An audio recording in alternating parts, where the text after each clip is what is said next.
press conferences. That's right. You going down, you're not going to Des Moines. Not yet, doesn't look like it. How about Milwaukee, what are you guys doing? I have no idea. Now that Governor Walker's water the face, Yeah. we're all about Wisconsin and stuff. True. It's unclear too. I'm the last one, let's just put it. You should not, well, it's not right around the corner, but you should come hang out with us in Milwaukee for the GOP. I'd like to do that, for sure. Dom's not coming with me down to Iowa though. No. His wife's gone, something's going on, I forget, it's got kids.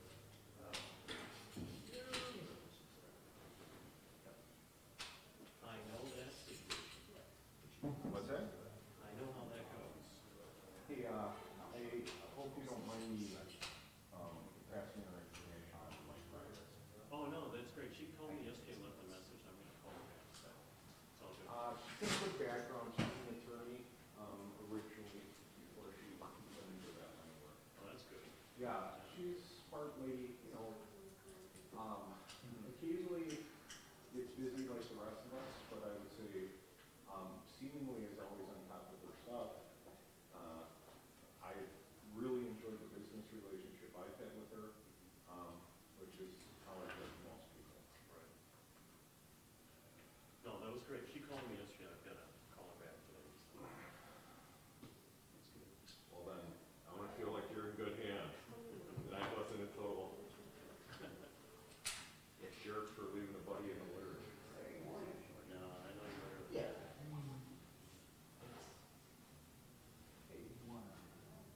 Can you pick up the boys at practice and deliver them home once? You know, I know I'm going to come back to Berkeley at some point, but I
You're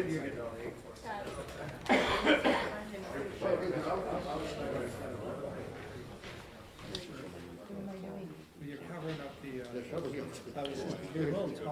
You're covering up our punches. Yes, yes. Gary Sherman was the first one to tell me about that technique.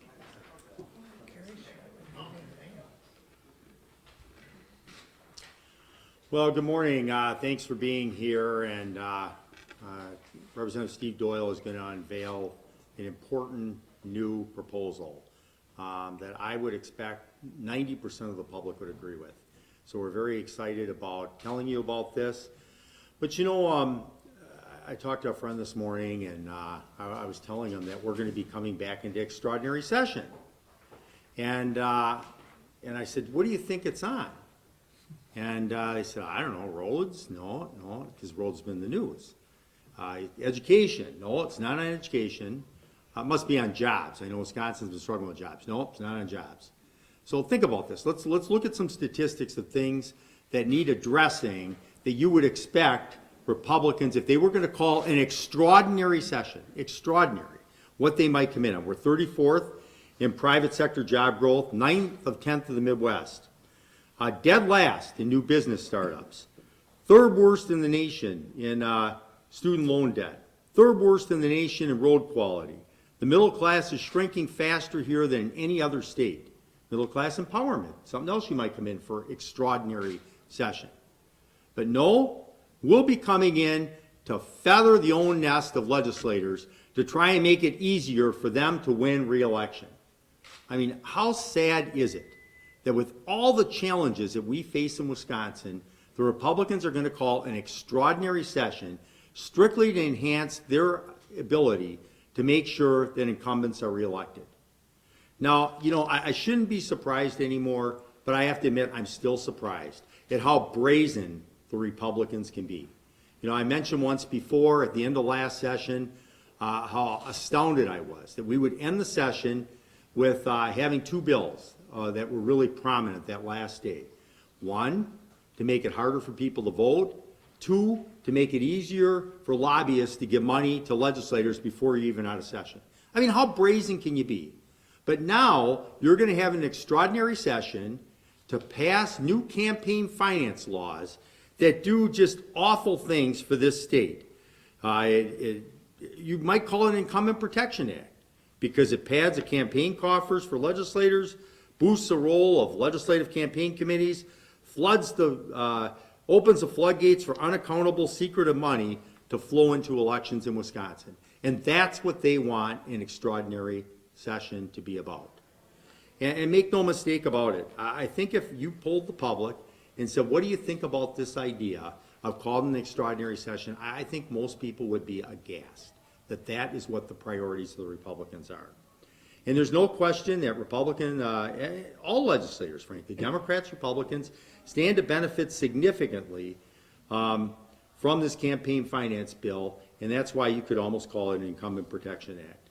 So we think it is wrong to be able to pass legislation before you've been reelected to enhance your chances to win reelection, to basically feather your own nest.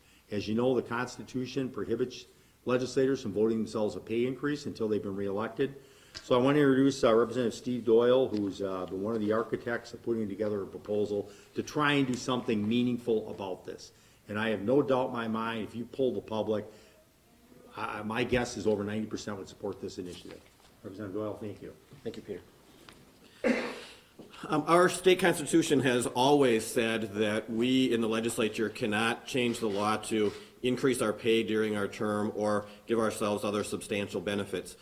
And we are better than what we have been doing lately in terms of looking at benefiting ourselves. The proposal that we're going to be introducing will be a chance for the voters to again weigh in on open government, honest government, non-self-interest government in Wisconsin. What this constitutional amendment will do is to prohibit people in the legislature from passing a law having changes in campaign finance rules that apply during their term of office. In other words, if you increase benefits that your campaign committee can receive or rules to allow more money to come into your campaign, that change cannot take effect until after you have been reelected. So it works the same way as our Constitution has always said for us getting a substantial benefit for ourselves. And it really is obvious from my perspective that our campaign committees benefit us. I mean, my campaign committee spends a lot of money every election saying good things about Steve Doyle, trying to convince people to vote for me to bring me back here. To say that I don't get a substantial benefit from that campaign committee would be pretty disingenuous. So what we're saying is, because you get a personal benefit from your campaign committee, if you change the law to make it easier for your campaign committee to bring money in, then that should not affect you until you've stood before the voters one more time to have them decide that you should come back. Very consistent with the law as it relates to the Constitution for personal benefit in terms of pay raises and things like that.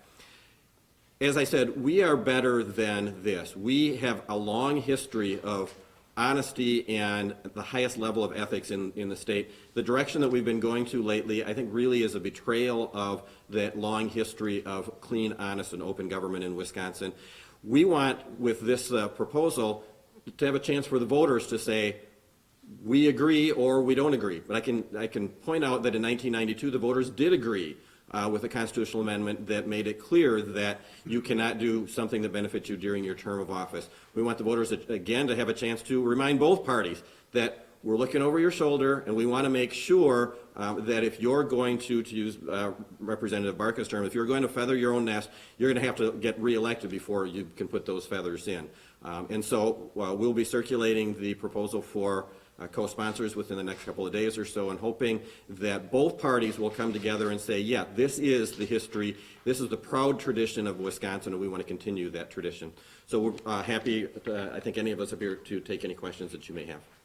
Why does this have to be a constitutional amendment, not just legislation? Because laws can be changed in a heartbeat, it seems, in Madison here, whereas the Constitution takes the voters to say we want to make that change. The proposal that the Senate is dealing with on Friday and that we'll be dealing with sometime after that is one that has been talked about for a while, but has actually been in bill form for a very short period of time, and a dramatic change in the law, essentially what I would say almost overnight. If people are going to mess with the law as it relates to campaign finance, the voter should have a chance to say, wait a minute, we want to make sure that you're not just looking out for your own self-interest.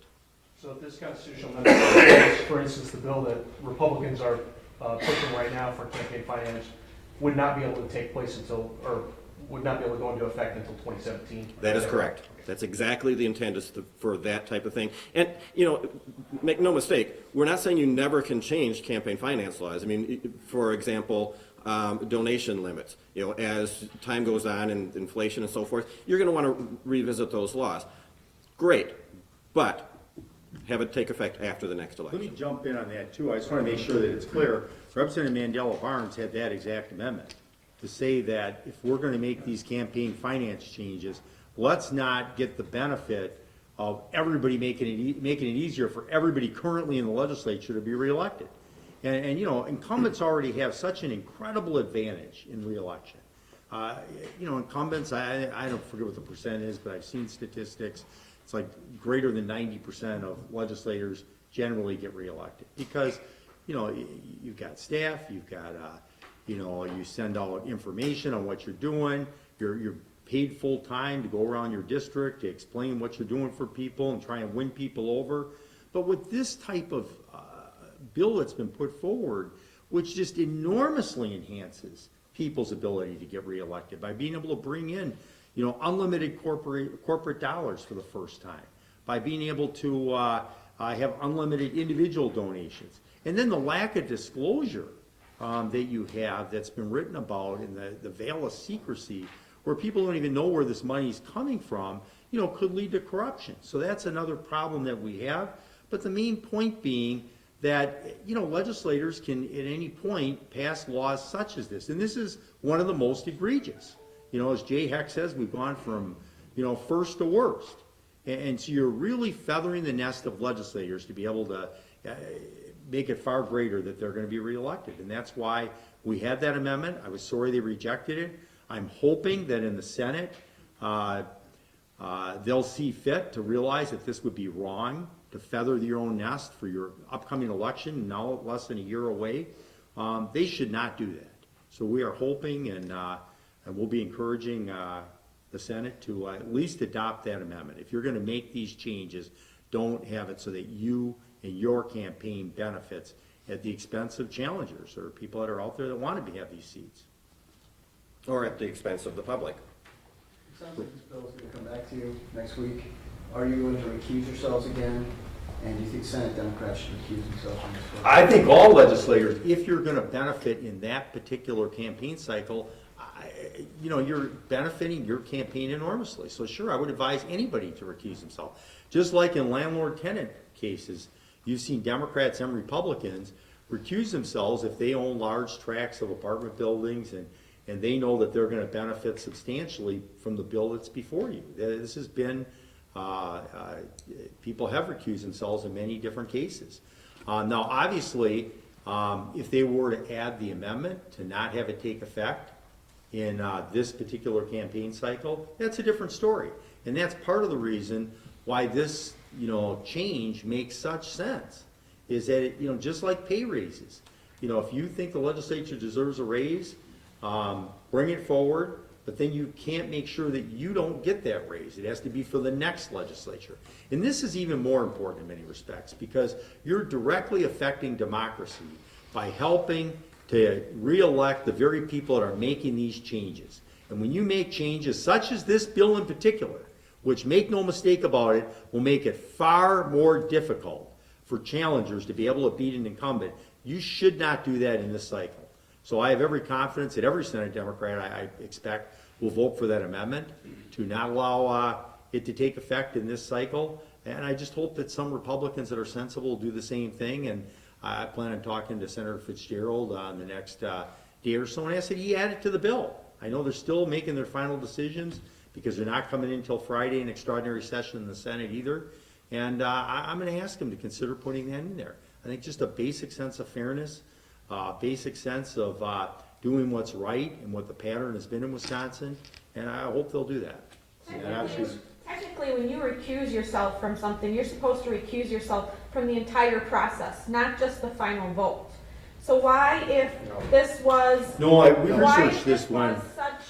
Such a big issue that you're not supposed to vote on things that affect yourself, why did you vote on everything except the final vote? Well, first of all, let me be clear. We've researched it, and there is no provision in the statutes to really guide you in this respect, nor in our rules.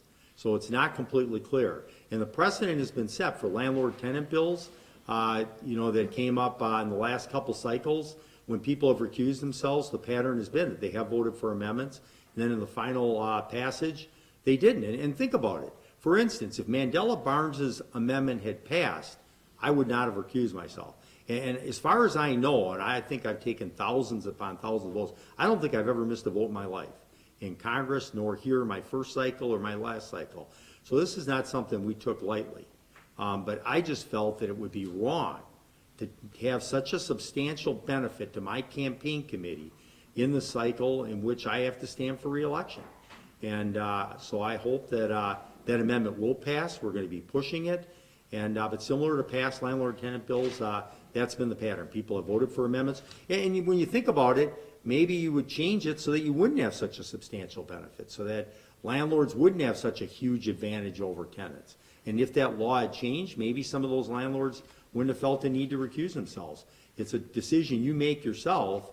Nobody dictates to legislators when you feel you have a substantial benefit. It's something you have to decide, just like the judges decide.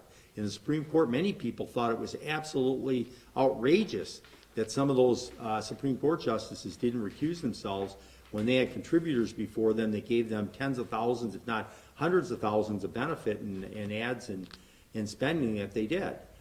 So it's not completely clear in terms of rules, and that's something we should look at as well.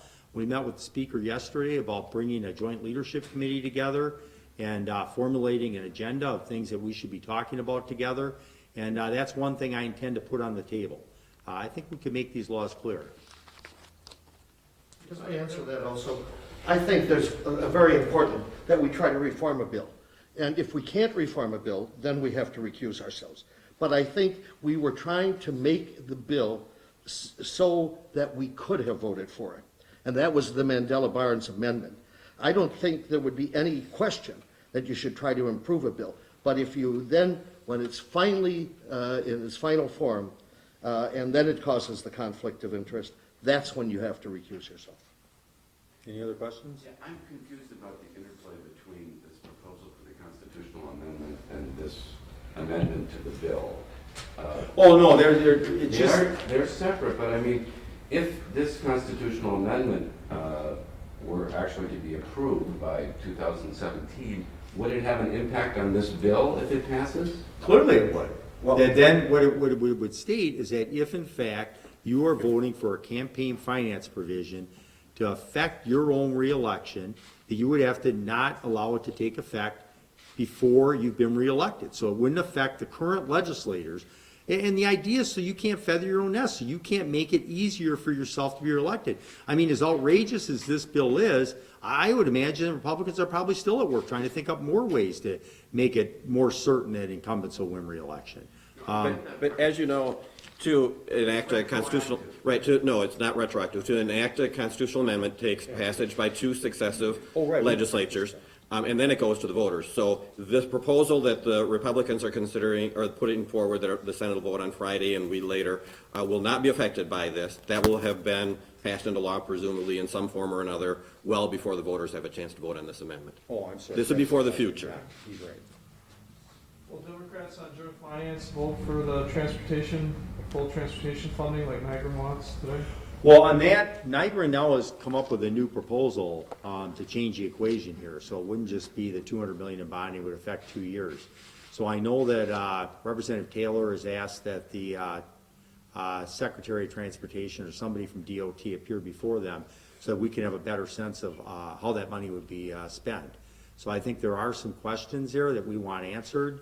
Obviously, there's a list of projects, and I guess Markham is skeptical. They want to make sure that, in fact, the list that is out there publicly of projects to be funded are the ones that they're actually going to fund, versus bringing up, behind the curtain, here's the new list of projects we really intend to do. So there are some questions, and I'm hoping that Representative Nygren will, in fact, adhere to their requests, because our goal certainly is to move forward and support bonding. We think that the transportation, the amount of money put in transportation, we think is wholly inadequate. And we think it should be funded. We don't think it should all be in the credit card.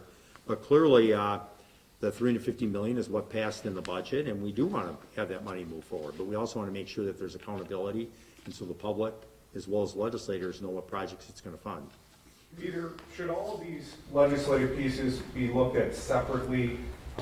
Should Dem support of transportation funding ever be leveraged against, let's say, a campaign finance law? Is there ever a reason for the Dems to say, no, we're not going to go forward with funding proposals if you're going forward with campaign finance? Well, no, you can't log roll in Wisconsin, so you can't make your vote on one proposal contingent on a completely separate proposal. So that you couldn't do that even if you wanted to do it.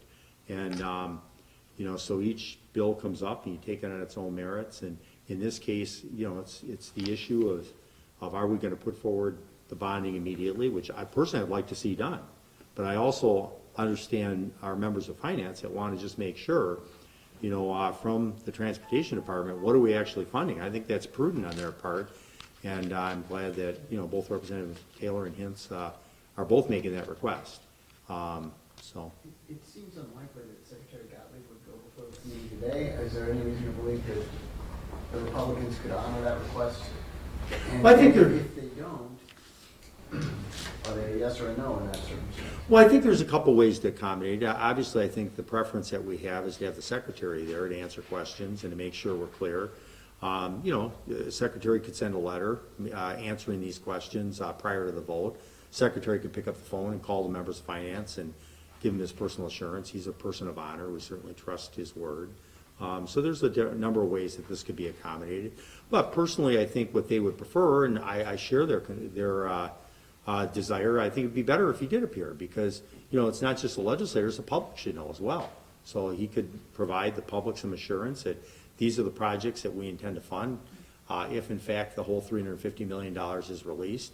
And, you know, every day you delay is, you know, costs the taxpayers more money. It costs more to build roads 6 months from now than it does right now. Also, there's construction workers that, you know, could be out there working and getting projects done. So, you know, we'd like to see this move forward. We certainly have made it very clear from the start that we think what they've done in transportation is wholly inadequate. Our members in finance offered a provision for indexing. If we would have had indexing, you'd have $1 billion more in the transportation fund right now, which would put us in a whole different place. I know Representative Call, who's the ranking on transportation, has a couple different proposals that he's advancing over the course of the next week or two to try to have actual funding versus just putting it on the credit card. But right now, that's what we have in front of us, and we'd like to support that proposal, but we also want some accountability. Any other questions? Otherwise, thank you very much. Thank you. Thank you.